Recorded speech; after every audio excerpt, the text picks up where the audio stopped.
Hi everyone, my name is Lisa with Henrico Recreation and Parks. Welcome to the Vintage Kitchen. I'm so excited to bring another recipe from the past to life today for you. This time I have selected another sweet treat. We're going to do early brownies. It's still very similar to our brownies today, just with a slight flavor twist. So let's get started.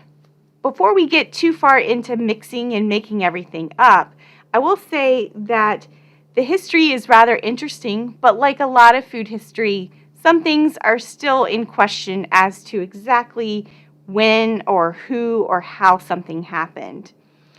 So, early brownies, when did they start? Well, let's start with the name itself, because most people wonder where the name brownie even came from. There's some theories about that out there, and there's no definitive proof on where the name started actually. One of the first theories is that it was nicknamed from a Scottish word called brownie, which is a Scottish sweet treat that is like a type of gingerbread but uses oatmeal. Now, I don't exactly buy that, but it's possible. I don't see the connection there on that idea very much. Now, there's another idea as well. In the late 1880s, there was a children's book series by Palmer Cox. And in that children's book series, it featured a bunch of little elves. And he actually named the elves Brownies. The Sears catalog in the 1890s offered some elf-shaped chocolates. They may have had some molasses in it, and even a marble cake that supposedly had an elf shape to it in the Sears catalog too. We also know that Kodak offered an elfin or brownie small camera for individual use around that same time period. There are also some other theories out there, and we're just not sure.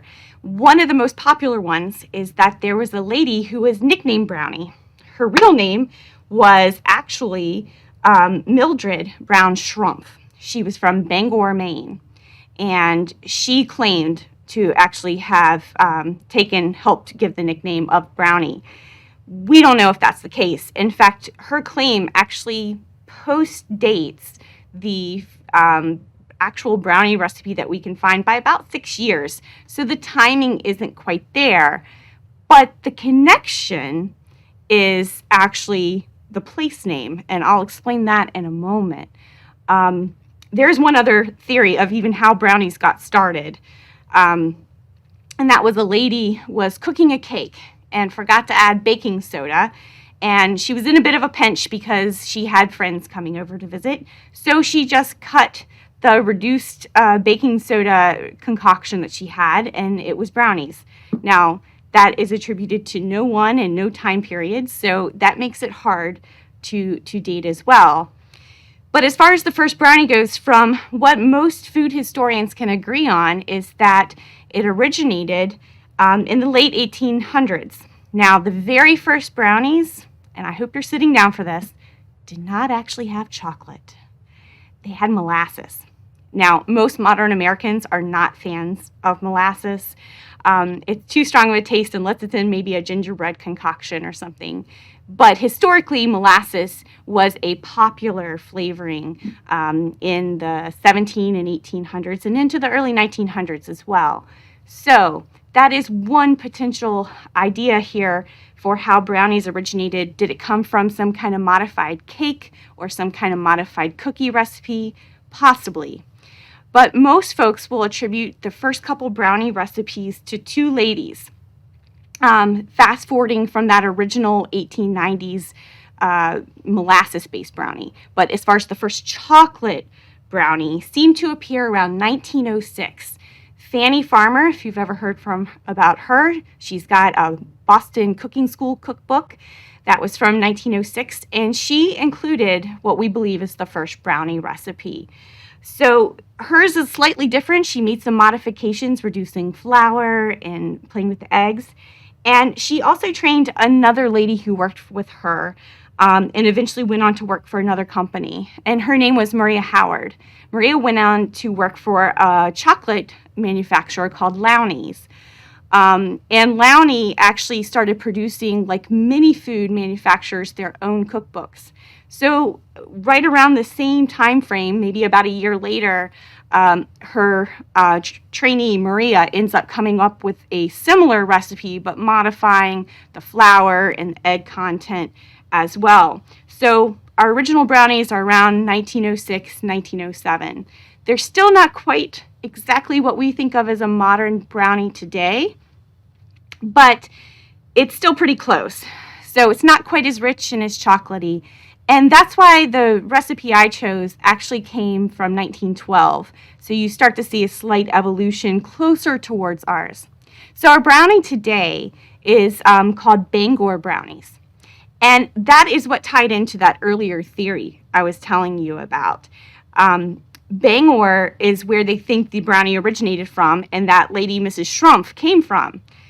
I don't buy that theory, because in fact, Lowney's, who nicknamed one of the first brownie recipes Bangor brownies, Mr. Lowney was from Bangor, Maine, so that's probably where it came from instead. However, they offered in the Lowney's cookbook 2 brownie recipes, slightly modified from Fannie Farmer's brownie recipe. So we're going to go with the cookbook that came out a couple years later in 1912. So I wanted to show you the brownies. I actually have a finished product here to show you. And what you're going to find is that this process is actually not much different from a brownie today. And the taste is not dramatically different either. So you can see here, I've got actually, this is a double batch here. Some have nuts and some don't, but really they don't look radically different. And again, like I said, the process is very similar as well. So one of the easiest ways to get started, let's go over our ingredients list and our equipment as well. So to get this recipe going, it's not heavily on chocolate, but you need either chocolate chips or a chocolate bar, and put that into a medium-sized bowl or large bowl. And you're going to take some butter as well, 4 tablespoons, so that's half a stick, and cut it into small pieces. We also have dark brown sugar that we're using, and the reason why we're using dark brown sugar is that it has more of a molasses flavor, and that's part of the reasons why I selected this recipe, because it still has a bit of the flavoring from the early brownie recipes in it. And it sounds maybe a little strange, but it's still quite tasty. We also have 1 large egg. You might want to beat it up and break up the yolk and the whites a little bit, but it doesn't need to be heavily beaten. You also need a half a cup of all-purpose flour, and then just a 1/4 teaspoon of salt. And if you like to have nuts, you can use pecans or walnuts and have them chopped up a little bit. Although some of the first brownie recipes just took a half of a pecan or a walnut and put it just in the top on the middle. But it's up to you whether you do nuts. I will say that most early brownie recipes did include some type of nut meat in them in some way, shape, or form. So to make this, we've got our medium and our small mixing bowls. We have our whisk or spoon and a spatula. You have a cup dry measure and half a cup of a dry measure and a 1/4 teaspoon. And then your final dish they all go into is either a 1 quart or 2 quart dish. So a 2 quart is about an 8 by 8. You just have to pay attention to the baking times depending on the size of the dish you use.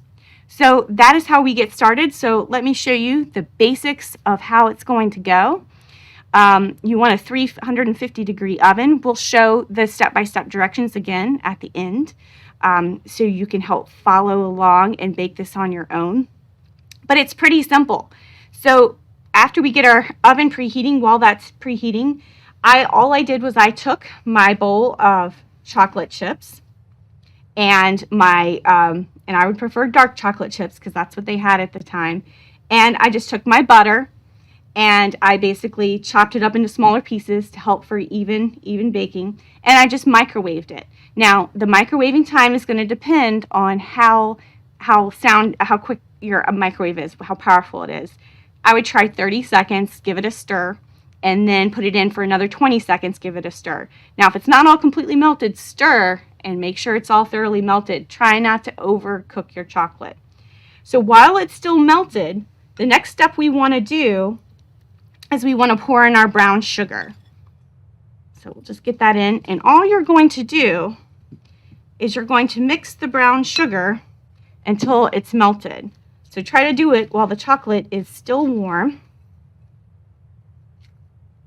And it looks like it won't mix because the ratio and the brown sugar is kind of clumpy, but it will all mix in. It's going to be a thick mixture. This whole brownie dish is a rather thick mixture to it. And make sure it's all mixed in here. And if you would prefer to use a spoon or a spatula to get the lumps out, it's up to you. And the next step, once this is all incorporated, is to mix in my egg. So I'll get a few more lumps here out of the brown sugar. Sometimes it just sticks together a little more than you think. Now, you might be wondering how quickly brownies became popular in American culture, and that's a little bit harder to see because people still couldn't quite agree on what was a brownie at this time. So I'm going to go ahead and add in my egg now and mix that in thoroughly. So, for example, you see, I found in a cookbook that the Girl Scouts put out, a handbook. They had a recipe for brownies, but if you look at the recipe, it still had milk and baking powder in it. And so it wasn't really a brownie recipe. It was more of a cake. But they're calling it brownies in 1933. So people are still kind of arguing over sort of what version becomes a more standardized brownie. But it is coming out in popular culture at the time. So I've got my egg incorporated now well into it. Try not to overmix it. And our last step is to take our mixture that I've whisked together of some all-purpose flour, so it's just a half a cup of all-purpose flour, and a 1/4 teaspoon of salt. And so we're just going to mix those two together, whisk them together, and incorporate that. And we're almost done. So here in America, the brownies are definitely an American classic. Maybe by the 1920s, people were starting to see brownies more in recipe books and culture. And definitely by World War II, you start seeing it more and more as chocolate becomes more and more available. And that's the thing. I think a lot of these chocolate companies, both big like Hershey's and smaller ones, certainly wanted to have a chance to promote their products. Advertising cookbooks were huge. And so that's where you see a lot of these experimental recipes coming forward. And for whatever reason, brownies just captured the imagination. I think it's because it's easy. One of my favorite things is that I don't have to use a stand mixer or even a hand mixer. It's pretty quick and easy to do it into just a bowl. So we'll just get that flour just till it's incorporated. And the next thing is to have a dish that we are going to spray with some non-stick cooking spray. You don't want our brownies to stick. Now, once this is all mixed together, this is your time if you want to add those nut meats into it. I've chosen not to, but we're just going to do a quick spray here of our non-stick cooking spray, and then we're just going to pour our brownie mixture in it. It's going to be thick, trust me. But if you've made brownies before, this whole process is very similar to what you would see normally in a brownie recipe. So we're just going to spread the batter out evenly. Now, because I'm using a 2-quart or 8x8 glass baking dish, my cook time might vary. It's definitely spreading the brownie batter out a little more thin than maybe a 1-quart dish. So you just keep an eye on that. I would recommend that, just like with any brownie, do your toothpick test at the end. And it may still come out a little gooey in the middle. I like mine gooey. But I wouldn't let it overbake, because then the ends get not just chewy, but sometimes hard.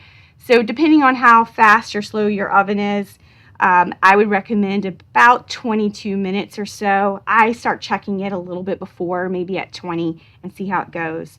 But the final product, looks and tastes, like I said, about the same as what a normal brownie would look like. You can cut them into however many pieces. I cut mine into 9 squares, but you can certainly do more or less as you see fit. But that's just a quick and simple, easy brownie recipe all the way back from 1912.